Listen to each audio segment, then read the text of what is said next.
గతంలో పడిన కేసులని తీసుకుని ఏ ఇంజిన్లో పెట్టి ఏ కారణాల వల్ల కేసు పడినాయి, సబర్బాల్ జడ్జిమెంట్, హారిజాంటల్ వర్టికల్ రిజర్వేషన్ అంటే ఏంటి అనేది వెరీ కాంప్లికేటెడ్ సబ్జెక్ట్ అని నేను ముందర నేర్చుకుని స్టడీ చేసి పర్ఫెక్ట్ నోటిఫికేషన్ వేసి భారతదేశ చరిత్రలోనే ఎక్కడ జరగని విధంగా మేము నోటిఫికేషన్ చేసాం. అందుకే 150 రోజుల్లో 16,000 టీచర్ కోర్సు భర్తీ చేసాం. మళ్ళీ టెట్ ఎగ్జామ్ జరుగుతుంది, డిఎస్సి నోటిఫికేషన్ ఇస్తాం, మళ్ళీ డిఎస్సి ఎగ్జామ్లు జరుగుతాయి, మళ్ళీ టీచర్ అపాయింట్మెంట్ జరుగుతాయి. నాకు ఎలాంటి సందేహం లేదు. మేము సాక్షి క్యాలెండర్ ఇవ్వట్లేదు, జాబ్ క్యాలెండర్ ఇస్తున్నాం. 10,000 ఉద్యోగాలతో జాబ్ క్యాలెండర్ ఇస్తున్నాం. దయచేసి నిరుద్యోగ యువకులు చెప్తున్నా, there is something called vertical horizontal reservation. First time horizontal reservation అమలు చేశాం. అది తెలుసుకోవాల్సిన బాధ్యత మీ పైన నా పైన ఉంది. ఇది హారిజాంటల్ రిజర్వేషన్ పాటించకపోతే సబర్వాల్ జడ్జిమెంట్ అనేది ఉంది.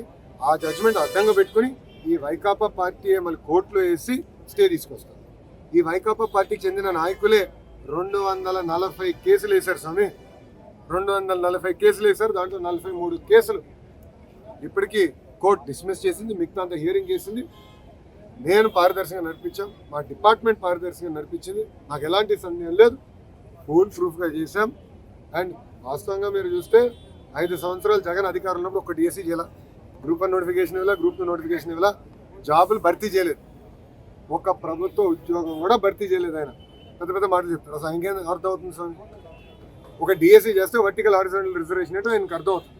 ఒక డిఎస్సీ చేయకుండా, ఒక్క టీచర్ పోస్ట్ ఇవ్వకుండా మా పైన మాడే హక్కు మీకు ఎట్టొచ్చింది స్వామి? మీరు ముందర సబ్జెక్ట్ తెలుసుకోండి. ఆయన ఏమన్నాడు? అసలు ఎక్కడ మేము రిజల్ట్స్ బయట పెట్టలేదు. మళ్ళీ ఆన్లైన్ ఆయనే ఓపెన్ చేసి చూపించాడు ప్రెస్ మీట్లో. మీరు చూసారా లేదు? ర్యాంకులన్నీ మళ్ళీ ఆయనే చదివి చెప్తున్నాడు. మళ్ళీ అది ఎక్కడి నుంచి వచ్చినట్టు ఆన్లైన్ కదా. అంటే ఒక అబద్ధం 10 సార్లు చెప్పి నిజం చేసాం. ఆయన ప్రయత్నిస్తున్నాం. నిరుద్యోగ యువకులందరూ అప్రమత్తంగా ఉండాలి. ఇప్పుడు మళ్ళీ కులం కూడా తీసుకొచ్చాం. దౌర్భాగ్య స్థితి అని అంటే 2014 నుంచి 19 ఇట్లనే వాళ్ళు ఏం చెప్పారంటే ఒకే సామాజిక వర్గానికి చెందిన వాళ్ళందరినీ డిఎస్పీ చేశారు. ఇండస్ట్రీకి కోడిగుడ్డు మధ్యన తేడా తెలియదు. ఇండస్ట్రీ ఎప్పుడు వస్తుందంటే కోడి ముందలు వచ్చిందా గుడ్డు ముందలు వచ్చిందా అని చెప్పి ఆనాడు మొత్తం భారతదేశం మనం చూసి నవ్వే పరిస్థితి. అందుకే ముద్దుగా కోడిగుడ్డు మంత్రి అని పేరు పెట్టిన ఆయన అలానే చేస్తాడు. ఆయన 5 సంవత్సరాలు ఒక్క పరిశ్రమ తీసుకురాక ఉన్న పరిశ్రమలు తరిమేశాడు ఆయన. మీరు చూడండి, అదాని డేటా సెంటర్ 2019లో మేము శంకుస్థాపన చేస్తే అది రానికుండా చేశారు.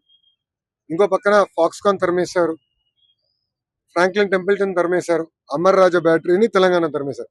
ఈ రోజు మేము అధికారంలోకి వచ్చిన 2 సంవత్సరాల్లోనే భారతదేశంలో 100 రూపాయలు పెట్టుబడులు వస్తే 25 రూపాయలు ఆంధ్ర రాష్ట్రాన్ని ఎత్తుక్కుంటూ వచ్చే విధంగా చేశాం. అది తట్టుకోలేక కోడిగుడ్డు మంత్రి, గౌరవ హోంమంత్రి గారు ఆమె వేసుకున్న బట్టల పైన అట్లా మాడటం చాలా చాలా బాధాకరం. అంటే ఇక్కడి నుంచి అక్కడ నడిస్తే ఒక కేజీ బరువు తగ్గుతారని ఎగతాళి చేస్తాం చాలా చాలా బాధాకరం. నాకు బాధ ఏంటంటే మొన్న ఒకరు చెప్పారు, జగన్మోహన్ రెడ్డి అంట గుడివాడ అమ్మర్కి ఫోన్ చేసి చాలా అద్భుతంగా చేసావని చెప్పాడంట. అంటే ఎక్కడ పోతున్నారండి వీళ్ళు? జగన్మోహన్ రెడ్డి గారు నేను సూటిగా ఒక విషయం ప్రశ్నిస్తున్నాను. ఇదే విధంగా మేము భారతిరెడ్డి గారి గురించి మాట్లాడినా, మీకున్న 2 కూతుర్ల గురించి మేము ఇదే విధంగా మాట్లాడితే మీరు ఇట్లనే మాకు ఫోన్ చేసి సభాష్ బాగా మాట్లాడని చెప్తారా? సూటిగా ప్రశ్నిస్తారు. ఇదేనా మీరు మహిళలకు ఇచ్చే గౌరవం? అధికారంలో ఉన్నప్పుడు మా తల్లిని అవమానించారు, బ్రహ్మణిని అవమానించారు. మేం తిరిగి అధికారంలోకి వచ్చిన తర్వాత మా కార్యకర్త పరుపాటున భారతిరెడ్డి గారి గురించి ఒక మాట అంటే సోషల్ మీడియాలో పోస్ట్ చేస్తే అతను క్షమాపణ చెప్తామే కాదు, అతన్ని జ్యుడిషియల్ రిమాండ్ పంపించిన ఘనత కూటమి ప్రభుత్వం. అది మాకు మహిళల పట్ల ఉన్న గౌరవం. ఇప్పుడు ఒక రౌడీ షీటర్ కి, ఒక ఫ్యాక్షన్ కి, ఒక గొడ్డలి పార్టీలో ఉన్న గొడ్డలి బ్యాచ్ కి మహిళల్ని గౌరవిస్తానే తెలియదు. అందుకే చెప్పా, జగన్ పేరులో జీ అనేది ఉంది కదే, గొడ్డలి సొంత బాబాయిని లేపేశాడు. ఇట్లా వాళ్ళు ప్రజల్ని అవమానిస్తూ, మహిళల్ని అవమానిస్తూ, సొంత కుటుంబ సభ్యుల్ని చంపేసే పరిస్థితి వాళ్ళది. ప్రజల పక్షాన్ని నిలబడి మహిళల గౌరవం నిలబెట్టే సంస్కృతి మాది.